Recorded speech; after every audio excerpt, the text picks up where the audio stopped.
Welcome to my channel friends, thanks for joining. Friends, आज की exercise है 6.6। इस वाली एक्सरसाइज में आप ये इम्पोर्टेंट है और इसको हल करना जरूर सीखेंगे। तो फ्रेंड्स, वीडियो को स्टार्ट करने से पहले रिक्वेस्ट करना चाहूंगी, प्लीज चैनल को सब्सक्राइब जरूर कीजिएगा। इसके लिए सब्सक्राइब बटन पर क्लिक कीजिएगा, साथ बेल के आइकन पे भी जरूर क्लिक कीजिएगा। इस पर क्लिक करने से आपको हमारी हर नई आने वाली वीडियो की अपडेट मिल सकेगी। इस पर क्लिक करने से आपको हमारी हर नई आने वाली वीडियो की अपडेट मिल सकेगी और आप हमारी वीडियो जरूर सबसे पहले देख पाएंगे। तो एक्सरसाइज को देखते हैं। 6 एक्सरसाइज है वो आपकी। इस वाली की अगर फर्स्ट स्टेटमेंट पढ़ी जाए तो यहाँ पे लिखा है कि मसावातों या मसावात कह लीजिए, ये जो इस तरह शक्ल लिखी जाती है यानी x जमा वाई बराबर 7, ये जो कोई शक्ल जो लिखी जाती है जो कि वेरिएबल या मतगैर जिसको कहा जाता है उर्दू में, यानी x y इनको कहा जाता है, और ये 7 1 2 3 4 कुछ भी नंबर हो सकते हैं। तो यहाँ पे इसको जब लिखा जाता है दरमियान में अलामतें होती हैं, यानी जमा हो सकती है, माइनस हो सकती है। यहाँ पे जमा मैंने मिसाल के तौर पर लिखे, तो इसको यानी रियाजी की जुबान में मसावात कहा जाता है। तो आपके सामने इन्होंने 2 मसावातें दी हैं, ये आपके सामने लिखी हुई, ये 1 और 2 है, ये आपके एग्जाम्पल लिखी थी। तो यहाँ पे अगर आप गौर करें, 2x जमा k वाई बराबर 7 है, 4x माइनस 9y बराबर 4 है। तो ये 2 मसावातें उन्होंने कहा है कि इनको तो पहले आप कॉलम की शक्ल में लिखिए। कॉलम की अगर शक्ल आपको याद हो तो वो ब्रैकेट्स के अंदर यूं लिखी जाती है। तो उन्होंने कहा पहले इसको ब्रैकेट्स के अंदर लिखें, यानी कॉलम की शक्ल में लिखिए और k की कीमत मालूम कीजिए। ठीक है। और इसके अलावा मसावातों में अददी सरों का जो कॉलम होता है वो नादर होना चाहिए, यानी आपका सिंगुलर जब होनी चाहिए मैट्रिक्स। उसमें आपने पहले सीखा मेथड के नादर और गैर नादर क्या होते हैं। उसमें आपका अगर आंसर मक्ते का आंसर 0 आता है तो वो नादर है, अगर कोई नंबर आता है तो वो गैर नादर होता है। तो पहले तो आपके इन मसावातों का अपनी कॉलम की शक्ल में लिखना है। कॉलम की शक्ल में जारी बात है जो एक्स वाई के साथ जो कोफिशिएंट लिखे गए अददी सर उनको लिख दें। आपकी स्टेटमेंट में भी अददी सर कहा गया है। ठीक है, इनको इन उर्दू में ये कहा जाता है 2 है और यहाँ पे के है, यहाँ पे 4 है, यहाँ वाई के साथ जहाँ पे माइनस अलामत होगी साथ वो अपनी अलामत लिखनी होती है, और साथ में क्या आएगा एक्स और वाई। अब ये वापस बनती है, अगर आपने जरब वाला मेथड याद हो, यानी इनको जब आप जरब देंगे कालब की जरब के हिसाब से, तो वापस ये वाली शक्ल जो बन जाएगी। ठीक है, तो ये इसकी कालब की शक्ल है। तो बराबर 7 और 2 है। ठीक है, और ये वाली मोस्ट इंपॉर्टेंट है। इसमें लाजमी एक सवाल है, यानी इसको लाजमी आप अच्छे तरीके से बार बार प्रैक्टिस कीजिए। अगर आप इस एक्सरसाइज को बार बार करते हो, प्रैक्टिस करते हो, टेस्ट खुद अपने तौर पे भी ले लेते हो या फिर कहीं पे ट्यूशन पर भी देते हो, तो आपके जारी बात है ये 8 नंबर जो है वो पक्के होते हैं। तो यहाँ पे इसको नाम जो है वो ए दिया जाता है। ठीक है, ये जो अददी सार कोफिशिएंट वाली होती है इनको ए का नाम दिया जाता है। ये याद रखिएगा, आगे जाके ये सवाल इस्तेमाल होंगे आपके। अगला एक और सवाल होगा, उसमें भी यही मेथड है। एक्स वाई है और इस वाले को जो है वो बी का नाम दिया जाता है। बी बराबर क्या होगा 7 और 4, यानी इस वाले को ए, इस वाले को बी का नाम और इस वाले को एक्स का नाम दिया जाता है। और यहाँ से आपने कीमत किसकी मालूम करनी है, के की। यहाँ पे आपके सामने लिखा हुआ है के की कीमत आपको मालूम करनी है। तो अब सबसे पहले उन्होंने क्या, इन वाले सवालों में आपने नादर इसका मालूम करना था, यानी मक्ता मालूम करना है। मक्ता आपका ये है ए, डिटर्मिनेंट जिसको इस तरह अलामती तौर पर लिखा जाता है 4 है, माइनस 9 है। अब इसमें क्योंकि नीचे जगह नहीं होगी, मैं यहीं पे लिख देती हूँ इसका। 2 को जरब देनी है आपने -9 के साथ। ठीक है, दरमियान में माइनस आएगा और 4 जरब के होगा, जिसका फाइनल आंसर आपके पास क्या आएगा, यहाँ पे लिख देते हैं -9 2 बार 18 और -4 के। ये आपके पास वैल्यू जब आती है। तो यहाँ पे लिखा है कि अगर ए जो है वो एक नादर कालब है तो इसको जो है वो ए के मक्ते को आप 0 के बराबर रख सकते हैं, और ये इसलिए किया जाता है ताकि आप के की कीमत जो है वो मालूम कर सके, यानी बराबर इसको किसके रखा गया 0 के। अब यही वैल्यू 0 है, वो आपको एक स्टेटमेंट भी लिखनी पड़ेगी कि अगर ए नादर कालब है तो ए का मक्ता बराबर क्या होगा 0, यानी ए के डिटर्मिनेंट या मक्ते को आप किसके बराबर रख सकते हैं 0 के बराबर। वजह है कि हमने के की कीमत मालूम करनी। अब आपको पता है जिसकी कीमत मालूम करनी है वो पहली बात तो ये पॉजिटिव होना चाहिए। सॉरी आपको ये स्टेप नजर नहीं आ रहा, यहाँ पे दोबारा लिख देती हूँ। यहाँ पे -18 और -4 के बराबर 0 है। तो के की क्योंकि हमने कीमत मालूम करनी है तो -18 तो ये दूसरी तरफ जाके प्लस का हो जाता है, ठीक है। और साथ में 0 लिखने की जरूरत नहीं पड़ती क्योंकि 0 में जब इसको जमा या मनफी करेंगे तो आंसर यही आएगा, यानी 4 के ही आएगा। इस तरह कर लीजिए तो -18/4 आ जाएगा, यानी 4 ये इस तरफ जरूर खा रहा है, दूसरी तरफ जाके तकसीम हो जाएगा। 18 और 4 को जो है वो तकसीम कर लें किसी एक पहाड़े से। अब ये 2 के पहाड़े से हो सकता है, तो 2 बार 4 और 2 9 बार 18 -9/2। तो के बराबर क्या होगा, -9/2। तो के को आपने क्या करना है, के की आपने प्रॉपर क्योंकि इस तरफ लिखना होता है, इसको इधर लिख दें और इसको लिख दें -9/2, ठीक है। -9/2 जो वो प्रॉपर इसकी शक्ल है, वो ये आपका फाइनल आंसर होगा।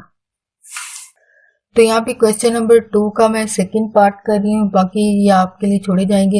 यानी अगर आप एक वाले का अच्छे तरीके से मेथड सीख लेते हो देन आपके लिए बाकी सवाल जो वो आसान हो जाते हैं। तो इस वाले में आपने अगर स्टेटमेंट इसकी पढ़ी जाए तो वहां पे लिखा गया कि आपने इसको माकूस कालब के तरीके से हल करना है। और अगर ये हल नहीं हो पाता है तो इसकी क्या वजह है, इसकी वजह ये होगी कि आपका जो डिटर्मिनेंट या मक्ता होता है ना, वो जब मालूम करते हैं अगर तो वो 0 आ जाए तो इसका हल जो है वो मुमकिन नहीं हो पाता, यानी आगे आप मजीद इसको हल नहीं कर पाते। अगर तो गैर नादर यानी कोई भी 1 2 4 5 6 कुछ भी नंबर आता है तो आप इसका हल जो है वो कर पाते हैं। तो अब इसको माकूस के तरीके से, यानी जिसको इनवर्स मेथड भी कहा जाता है, इनवर्स के तरीका से आपने इसको हल करना है। यानी ये वाली जो मसावात होती है इनको आप 2 तरीके से हल करते हैं, या तो एक क्रैमर रूल होता है या फिर इनवर्स का मेथड होता है। तो जारी बात है समटाइम आपको मेंशन कर दिया जाता है एग्जाम में कि आपको क्रैमर रूल के साथ ही हल करना है, तो आप उसके साथ ही हल करेंगे। अगर आपको कहा जाता है कि माकूस या फिर इनवर्स के तरीका से हल करें तो आपको यानी पाबंद कर दिया जाता है कि आप सिर्फ इसी मेथड से हल कर सकते हैं और किसी मेथड से नहीं। लेकिन हालांकि ये मसावात हैं, उस क्रैमर में भी मसावात आती हैं, इनवर्स वाले में भी मसावातें आती हैं, लेकिन जब वो आपको कोई मेंशन नहीं करते हैं, यानी आपको ये नहीं कहा जाता कि आप इनवर्स के तरीके से करें या फिर ग्रामर रूल के तरीके से करें, अगर वो मेंशन आपको नहीं करते हैं तो इसका मतलब ये होता है आप फ्री हो, जो सा मेथड आपको आसान लगे वो आप जो है वो अप्लाई करके अपना सवाल जो है वो हल करें और अपने नंबर हासिल करें। यानी अगर आपको मेंशन नहीं किया जाता है कि आप इसको ग्रामर से करें तो इसका मतलब आप खुद अपनी मर्जी से या तो इनवर्स का मेथड लगा लें या फिर ग्रामर का। लेकिन जब आपको लिख दिया जाएगा कि भाई इसको ग्रामर से करना है तो आपको ग्रामर से ही हल करना पड़ेगा, आप इनवर्स के मेथड से नहीं कर सकते। अब ये तो सवाल देने वाले जो एग्जामिनर होते हैं उन पर डिपेंड करता है कि वो किस तरह आपको कहा जाता है सवाल को हल करने के लिए। तो बैक टू द क्वेश्चन के सवाल में हमने क्या करना है। पहली बात तो ये है कि ये प्रॉपर तरीके से होनी चाहिए, यानी जो आगे भी सवाल हैं उनमें भी ये जो मसावात होगी इनको थोड़ा सा रद्दो बदल कर दिया जाएगा, यानी वैल्यूज बटे में आ सकती हैं, आगे पीछे हो सकती हैं। अब यहाँ पे आगे पीछे वाली हिसाब है, यानी एक्स पहले आता है, हमें तरतीब के हिसाब से पता है एक्स आता है फिर वाई। अब इन्होंने यहाँ पे क्या किया, वाई को पहले लिख दिया और एक्स को बाद में लिख लिया। तो इसकी पहले तो दोबारा प्रॉपर शक्ल लिखेंगे, यहाँ पे आप स्टेटमेंट लिखोगे कि दोबारा सही दुरुस्त तरीके से लिखने से वो ये होगा कि -3x हो जाएगा, और ये क्योंकि अलामत नहीं लिखी तो इसका मतलब ये जमा के जमा 2y बराबर -4 है। तो मेरे पास जगह नहीं होगी, इसलिए यहाँ पे आप लिखोगे कि इस मसावात को दोबारा दुरुस्त लिखने से। तो आपने पहले सवाल में मेथड इसका हाफ तो सीख ही लिया है, यानी इसको पहले आपने कालबी शक्ल में लिखना है, यानी मसावात होती है तो आपने कालब से मुराद इनको ब्रैकेट्स में लिखना है। ब्रैकेट्स में आप क्या लिखोगे, इनके अददी सर कोफिशिएंट वो है 3 2 और यहाँ से -3 है और ये 2 है, और इनटू आप क्या लिखोगे x और y बराबर क्या आएगा 10 और -4। अब पहले वाले को आपको याद होगा, इसको a नाम दिया जाता है, ठीक है, -3 2, इस वाले को x दिया जाता है, इस वाले को b दिया जाता है -4, ठीक है। जब ये शक्ल आप लिख लेते हैं देन आपका मेन जो मेथड है वो स्टार्ट होता है, यानी यहाँ पे ax बराबर b ये फार्मूले के तौर पर लिखा जाता है। अब x की क्योंकि वैल्यू हमने मालूम करनी होती है तो x बराबर ये a जो है वो दूसरी तरफ क्या होगा, a इनवर्स होगा इंटू b। यानी अब आपके पास फार्मूला यहाँ पे क्या है, x बराबर क्या होता है, a इनवर्स b। अब पहले तो इस फार्मूले को, ये फिक्स है, ये आपको याद करना होगा, यानी ये वाली शक्ल होती है, लेकिन यहाँ पे चेंज होते रहेंगे, ए बी नहीं होगा तो एक्स वाई, यानी यहाँ पे ए और बी जो वो फिक्स होता है, ठीक है, यहाँ पे कोई तब्दीली नहीं होती है। तो इनवर्स का आपको मेथड पता है, इनवर्स में आपको पता है एडजॉइंट आता है और बटे में इसी का मक्ता आता है, ये होता है इनवर्स में। अब पहले जब ये सबसे पहला काम आपने क्या करना है, पहले तो ए का इनवर्स मालूम करना है, ठीक है, इनवर्स का जो भी मेथड आपको बताया गया वो आपको लगा के हल करना है। देन ए बी, इसका मतलब जो इसका इनवर्स का आंसर आएगा उसको आपने बी से क्या करना है, जवाब, जो भी जवाब होगा उसको आपस में क्या करना है, ज़रब करनी है। ये है इसके फार्मूले की तकनीक। तो अब नेक्स्ट क्या होगा कि पहले सबसे पहले आपने ए इनवर्स मालूम करना है। ए इनवर्स में आपको पता है आपने जो है वो ए का मक्ता मालूम करना है। ए आपके पास क्या है, ये आपके सामने लिखा हुआ है, 3 है, 2 है, -3 है और 2 है। इसमें आपने क्या करना है, इन डायगोनल जो आमने सामने वाले होते हैं इनको आपने क्या करना है, ज़रब देनी होती है। -2 इंटू -3, 3 2 बार 6, माइनस माइनस जमा, 3 2 बार 6। अब ये दोनों, ये क्योंकि माइनस माइनस जमा हो गया, अलामतें दोनों जमा की, इसका मतलब कि आपस में जमा होंगी। सिंप्लीफिकेशन के बाद इसका आंसर जो आता है वो 12 आता है, जो कि नॉट इक्वल टू 0 है, ठीक है। पहले भी पॉइंट बताया है, क्योंकि इसमें स्टेटमेंट भी दी गई है कि नादर हो गया है, नादर का अगर ये हल नहीं होता तो इसकी आपने वजह भी बतानी है, जो इसके इस सवाल की मेन स्टेटमेंट के अंदर जो वो पूछा गया। अब यहाँ पे आप एक लिखोगे स्टेटमेंट, ठीक है, मैं यहाँ पे नहीं लिख रही हूँ, पहले भी बताया जगह कम होती है, तो बराबर 0 आता है, सॉरी नॉट इक्वल टू 0, यानी 12 जो है वो, इसका मतलब इसका ए मक्ता जो है वो बराबर 0 नहीं आया बल्कि कोई नंबर आया। तो इसकी वजह यह है कि एक गैर नादिर कालब है, इसलिए इस मसावात का हल जो है वो मुमकिन है। लेकिन अगर यहाँ पे 0 आ जाता, यानी 12 की जगह 0 आ जाता, तो आपका सवाल यहीं पे खत्म हो जाता। आप यहाँ पे वजह लिख देते कि क्योंकि ये ए जो है वो एक नादिर कालब है, इसलिए इन मसावात का हल जो है वो मुमकिन नहीं है। अब इसका हल मुमकिन है, यहाँ पे आप लिखने के बाद आगे चलेंगे तो इसके बाद एडजॉइंट मालूम किया जाता है जी, ठीक है। एडजॉइंट आपने क्या करना है, इन दोनों की जगह तब्दील, यानी 3 की जगह 2 चला गया, यहाँ पे 3 चला गया, और यहाँ पे क्योंकि जमा की ये माइनस की होगी और ये क्योंकि माइनस की है तो ये प्लस की हो जाएगी, ठीक है। आपको होप याद हो एडजॉइंट का मेथड, आमने सामने वालों की जगह तब्दील और इधर वालों की अलामतें तब्दील की जाती हैं। तो यहाँ पे अब ए इनवर्स में इनको अप्लाई करना है। ए इनवर्स में क्या होता है, ऊपर आप एडजॉइंट ऑफ ए लिखते हैं, बटे में क्या लिखते हैं, ए मक्ता लिखते हैं। तो ए इनवर्स क्या होता है, एडजॉइंट आपके पास ये है 2 - 3, 3 नहीं सॉरी यहाँ पे 2 है और यहाँ पे 3 है, और बटे में क्या आएगा 12, ठीक है।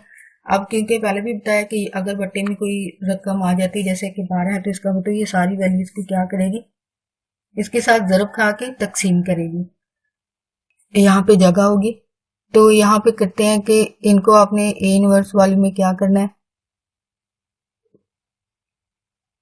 2 है पहला रुकन, तो 1/12, ठीक है। यानी बटे में होने की वजह यह है कि इन सारी वैल्यूज को ये क्या करेगा, तकसीम करेगा। तो तकसीम में जब आप शक्ल में अलामती तौर पर जब लिखेंगे तो इसको क्या लिखेंगे, 1/12, फिर यह माइनस 2 को ज़रब दी 1/12 से, ठीक है। होप आपको ये नजर आ रहे हो। तो यहाँ पे 3 ज़रब 1/12 है, फिर यहाँ पे है 3 ज़रब 1/12। अब ये दोनों 4 बार हो जाएंगे, यानी 3 एक बार, 3 4 बार, नहीं सॉरी, यहाँ पे मेथड जो वो ये भी हो सकता है तरीका, लेकिन यहाँ पे जो शक्ल बनेगी वो कॉम्प्लिकेटेड बनेगी। कॉम्प्लिकेटेड से मुराद यहाँ पे बट्टे की वैल्यूज जो वो बन जाती हैं। तो इसका मतलब ये आप करने की बजाय ना, सॉरी यहाँ पे इसको करने की बजाय मजीद आप ये कर सकते हो कि आप मेन जो आपका फार्मूला है वहां पे आप वैल्यूज को पुट करेंगे। मेन जो आपका फार्मूला है x बराबर a इनवर्स b है, ठीक है। x a इनवर्स का आंसर आपके पास ये लिखा हुआ है आपके पास सामने, यहाँ पे 2 और 1/2 को बाहर करके लिख दें, ठीक है, इंटू 2 -2, 3 और 3, ये इसका आंसर आता है। ठीक है, अब आपको बी, ए का इतना हिस्सा तो आपने हल किया, फिर आता है बी। बी यहाँ पे क्या है, 10 और -4 है। ठीक है, अब यहाँ पे ज़र्ब का मेथड है, ये भी आपने पहले सीखा हुआ है। आपने पहली रो को कॉलम से ज़र्ब देनी होती है और यहाँ पे जितने कॉलम होते हैं वही आपके आंसर में बनते हैं। एक कॉलम है तो इसका मतलब आपका आंसर जो है वो एक कॉलम में आएगा। तो 1/12, 2 ज़रब 10 है। ठीक है, दरमियान में जमा आएगा, 2 ज़रब 10 है। ठीक है, और -2 को ज़रब दिया आपने 4 के साथ। ठीक है, इसको ब्रैकेट्स के अंदर लिखेंगे, ज्यादा प्रॉपर लगता है। यहाँ पे 3 को ज़रब दी आपने 10 से, दरमियान में जमा आएगा, फिर 3 को ज़रब दी -4 से, सॉरी यहाँ पे -4 भी आएगा क्योंकि माइनस के साथ क्या है, 4 है। ठीक है, तो यहाँ पे 1/12 तो वैसे ही रहा, तो यहाँ पे ये 2 किसके साथ ज़रब खा रहा है, 10 के साथ। 10 2 बार 20 है और ये माइनस माइनस जमा हो जाएगा, यानी दोनों के साथ अलामत जो है वो माइनस की है, माइनस माइनस जमा है, 4 2 बार 8 है। ठीक है, 10 3 बार 30 है, जमा माइनस माइनस है, 4 3 बार 12। तो अब इनको सिंप्लीफिकेशन ये है कि 20 और 8 को जमा कर लें, तो ये आपके पास कितना आंसर आता है, 28, और 30 में से 12 गए तो आपके पास आंसर जो है वो 18 आता है। ठीक है, अभी भी सोल्यूशन है, सिंप्लीफिकेशन है, यानी ये 12 जो आ रहा है साथ साथ इसको हल करना है। इसको हल करने का मेथड क्या है कि आपने ज़रब देनी है, क्योंकि ये 7 लिखा गया तो इसका मतलब ये ज़रब खा रहा है। तो 1/12 ज़रब 28 है। ठीक है, और दूसरी वाली वैल्यू आपके पास 12 और फिर 18 है। फिर इनको देख लें, सिंप्लीफिकेशन में कटिंग हो रही है, 12 और 20 किस पहाड़े के अंदर आते हैं कि वो आपस में कट हो जाए। यहाँ पे जो है वो 28 है, तो अगर आप गौर करें ये दोनों एक पहाड़े में कहीं भी नहीं आते, यानी 28 और 12 किसी पहाड़े में नहीं आता है, तो इसका मतलब सिर्फ ज़रब खा जाएंगी। इसकी सिंप्लीफिकेशन ये हो सकती है 18 और 12। ठीक है, ये इसका जो है वो फाइनल।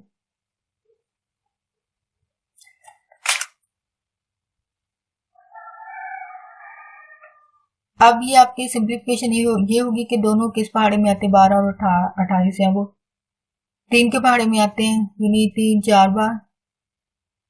अब ये जो दोनों आंसर हैं ये 4 के पहाड़े से जब डिवाइड हो सकते हैं, यानी 4 3 बार 12 और 4 7 बार 28। ठीक है, ऊपर 7 आएगा और यहाँ पे 4 आएगा, यानी ये 4 के पहाड़े से जो वो कैंसिल हो रहा है। तो यहाँ पे अगर आप गौर करें, दूसरी वाली वैल्यू 18 और ये 3 के पहाड़े से हो सकता है, यानी ऊपर वाला आपका 4 के पहाड़े से डिवाइड हो गया, तो ये वाला आपका 3 के पहाड़े से हो जाता है, 3 4 बार। तो ये दोनों 18 12 जो है वो 6 के पहाड़े से जो है वो डिवाइड होते हैं, यानी 6 2 बार 12 और ये 6 3 बार 18, 6 3 बार 18, यानी ऊपर 3 आएगा और 6 2 बार 12। फाइनल आपका जो आंसर है वो 7। इनको आपने जो है वो प्रॉपर हल सेट के तौर पर लिखना होता है। आपने प्रॉपर जब इसको हल सेट लिखना होता है, यानी आप वर्ड लिखोगे कि हल सेट, ठीक है, बराबर क्या होगा, ब्रैकेट्स के अंदर लिखें 7/4 और 3/2 जो है वो आपका फाइनल आंसर होगा। तो स्टूडेंट जो आपका सेकंड क्वेश्चन है उसके भी तकरीबन 5 से 6 जो है वो सवाल बनते हैं सेम मेथड से, इनवर्स के मेथड से। अगला आप तीसरा सवाल देखते हो तो सेम वही मेथड है, तो आप मेथड को एक जो सवाल है उसका अगर आप अच्छे तरीके से समझते हो, बाकी आप सवाल जो है वो खुद भी कर लेते हैं। बट स्टिल अगर आपको कहीं पे मुश्किल पेश आती है, आप कमेंट में लिखना, मैं आपके लिए वीडियो जो है वो बना दूंगी। नेक्स्ट जो हमारा सेकंड मेथड जो सवाल इस एक्सरसाइज में इस्तेमाल होगा वो है क्वेश्चन नंबर 4 में जो है वो क्रैमर रूल लिखा गया, कि यहाँ पे आपको मेंशन किया गया कि आपने इसको क्रैमर रूल के तरीके से जो है वो हल करना है। तो मेथड हाफ मेथड तो पहले का ही है, यानी इसको आपने जो है वो काल्बों की शक्ल में पहले लिखना है। इसके साथ कोफिशिएंट जो है वो जिसके साथ कोई नंबर ना लिखा हो तो वो 1 होता है, यानी यहाँ पे 1 होगा, यहाँ पे 2 होगा, यहाँ पे 1 और यहाँ पे 3 होगा। और इसके साथ आप क्या लिखेंगे, x और y, और ये 3 और 5। ठीक है, अब इनको नाम दिया जाता है, ये वाली a होती है, ठीक है, ये वाली x होती है, xy, और ये वाली बी। ठीक है, सब में जो इनवर्स मेथड है वहां पे भी यही मेथड है और यहाँ पे भी यहाँ हाफ चीजें आपकी वही है। इजाफा जो होगा जो डिफरेंट करता है इस मेथड को वो आगे जाके है। आपने पहले का क्या करना है, मक्ता ही लेना होता है। पहले में भी आपने मक्ता लिया है, वो 1 2 1 और 3 है। अब मक्ते में आपको पता है डायगोनल या आमने सामने वाले जो अरकान है इनको आपने क्या करना है, आपस में ज़रब देनी। माइनस है 2 और 1 है, 3 एक बार, 3 माइनस 2 है, 2 में से 3 में से 2 गया तो 1। आपके पास जो इसका डिटर्मिनेंट है वो क्या आता है, सॉरी आपको यहाँ पे नजर नहीं आ रहा, इसको छोटा सा करके लिख देते हैं। यहाँ पे 3 आएगा माइनस 2 तो बराबर क्या बचेगा 1, जो कि ए मक्ता है या डिटर्मिनेंट है। नेक्स्ट आपका जो क्रैमर रूल स्टार्ट होता है। क्रैमर रूल में आपने क्या करना है, क्रैमर रूल में आपने क्या करना है, D1 कहा जाता है पहले वाले को, ठीक है, यानी जिसको x कहा जा सकता है, इसको x कहेंगे। और जो हम मेथड के हिसाब से चल रहे हैं तो इसको D1 से शो किया जाता है। D1 में आपने क्या करना है, लिखना आपने ए मक्ता ही होता है, लेकिन पहले कॉलम में आपने क्या लिखना है, बी के अरकान, वो है 3 और 5, और दूसरे में आप क्या लिखोगे 2 और, यानी दूसरा वही रहेगा। पहले कॉलम में आपके कौन से अरकान आ जाते हैं, बी वाले, और लेना इनका मक्ता ही है, यानी आमने सामने वाले अरकान को ज़रब दे दें, दरमियान में माइनस आएगा, 2 और 5 है, 3 2 बार, 3 3 बार 9 और 5 2 बार 10 है, तो इसका मक्ता क्या आएगा माइनस, आंसर जो कि D1 है, और जिसको नाम जो है वो x एक तरह से कहा जाता है। ठीक है, अब आए D2 पे। D2 में मेथड वही है, आपने ए मक्ता लिखना है, लेकिन अब अरकान कहाँ पे चेंज होंगे, दूसरे कॉलम में। पहला कॉलम वैसे ही रहेगा, सेकंड की जगह क्या आ जाएगा 3 और 5, और यही डिफरेंस है क्रैमर और इनवर्स के मेथड में। ये D2 यानी जिसको y कहा जाता है, आमने सामने वाले डायगोनल जो है इनको ज़रब देनी है। 5 और 1 को ज़रब दी, दरमियान में माइनस आया, 3 और 1 है, 5 एक बार 3, 5 में से 2 गए, 3 गए तो 2, ये आपका D2 है। ठीक है, जिसको y कहा जाता है। तो x यानी आपको बताया, ये सिर्फ आपको बताने के लिए कहा गया कि D1 से मुराद ये है कि ये x वाली वैल्यू होती है। ठीक है, ये आपको बताने के लिए लिखा था। इसी तरह ये D2 है, ये किसके लिए होता है, y के लिए। ठीक है, ये आपको बताने के लिए लिखा गया था। अभी आप आते हैं x के लिए। x के लिए अब क्या करना है, आपने D1 जो होता है उसको D1 का डिटर्मिनेंट या मक्ता जो होता है उसको a मक्ते पर डिवाइड करना होता है, ये फार्मूला है। तो x का आंसर यहाँ पे क्या आएगा, x का आंसर यहाँ पे क्या होगा,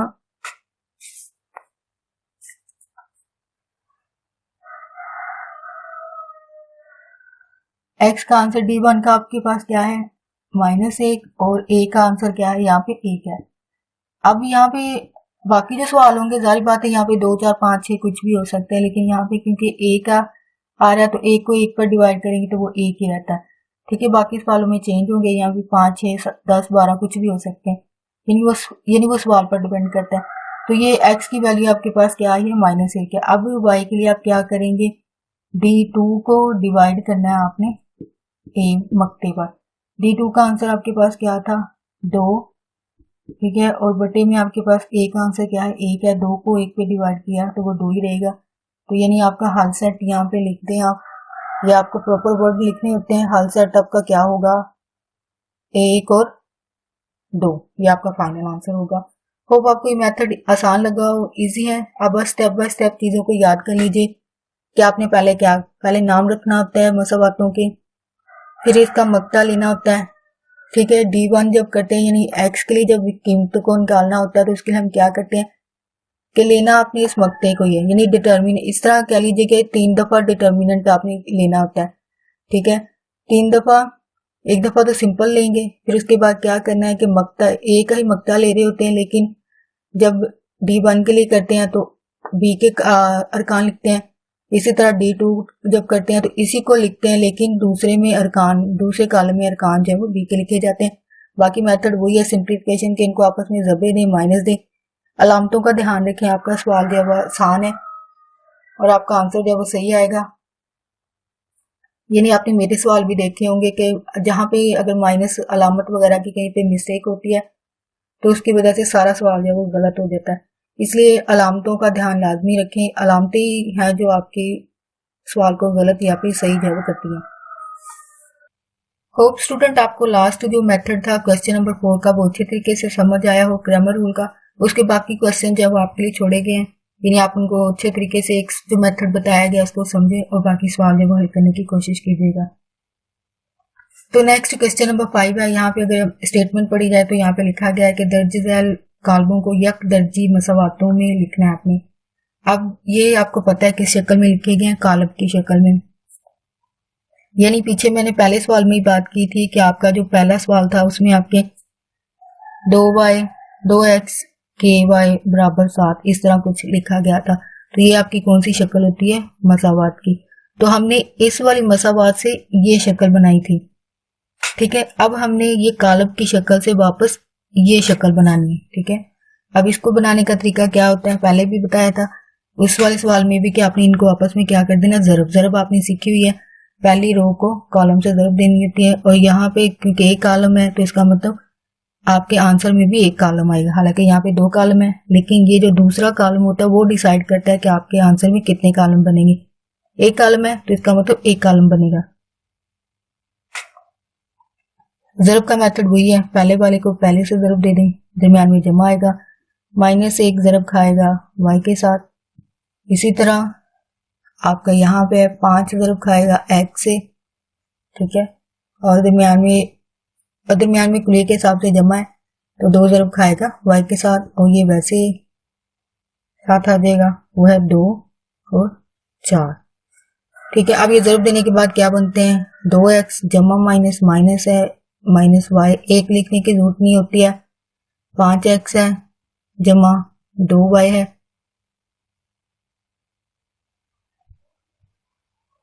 ठीक है, बराबर 2 और 4 है। तो आपने पहले भी मेथड सीखा है कि जब इक्वल होता है तो इसका मतलब ये होता है कि पहली वैल्यू को पहले के बराबर, दूसरी वाली को दूसरे के बराबर आप रख सकते हैं। तो पहली वैल्यू आपके पास क्या है, 2x y है बराबर 2 है। अब दूसरी वैल्यू आपके पास क्या है, 5x जमा 2y है, जो कि आपके सामने मसावात की शक्ल जो वो बन चुकी है और ये आपका फाइनल आंसर बनता है। ऑलमोस्ट सारे सवाल हैं, 4 सवाल हैं, तो सेम इसी तरह के मेथड है, आप इसको अच्छे तरीके से समझे और बाकी जो है वो आप खुद कर पाएंगे। होप स्टूडेंट आपको आज की एक्सरसाइज जो है वो आसान लगी हो। तो प्लीज अगर आपको एक्सरसाइज को हल करने का मेथड जो है वो आसान लगा है, सीखने में मदद मिली है, तो प्लीज मेरी वीडियो को लाइक और शेयर लाजमी कीजिएगा। अगर आप यहाँ पे कोई स्टूडेंट हो तो अपनी क्लास फेलोज के साथ, अगर आप टीचर कोलीग्स हो, अगर आप यहाँ पे कोई टीचर हो, कोई पेरेंट्स हो, तो प्लीज आगे अपने फ्रेंड्स और कोलीग्स के साथ मेरे चैनल को लाजमी शेयर कीजिएगा ताकि ज्यादा से ज्यादा स्टूडेंट की हेल्प हो सके और वो रियाजी को हल करना जो वो सीख सके। आपका वीडियो देखने के लिए बहुत शुक्रिया।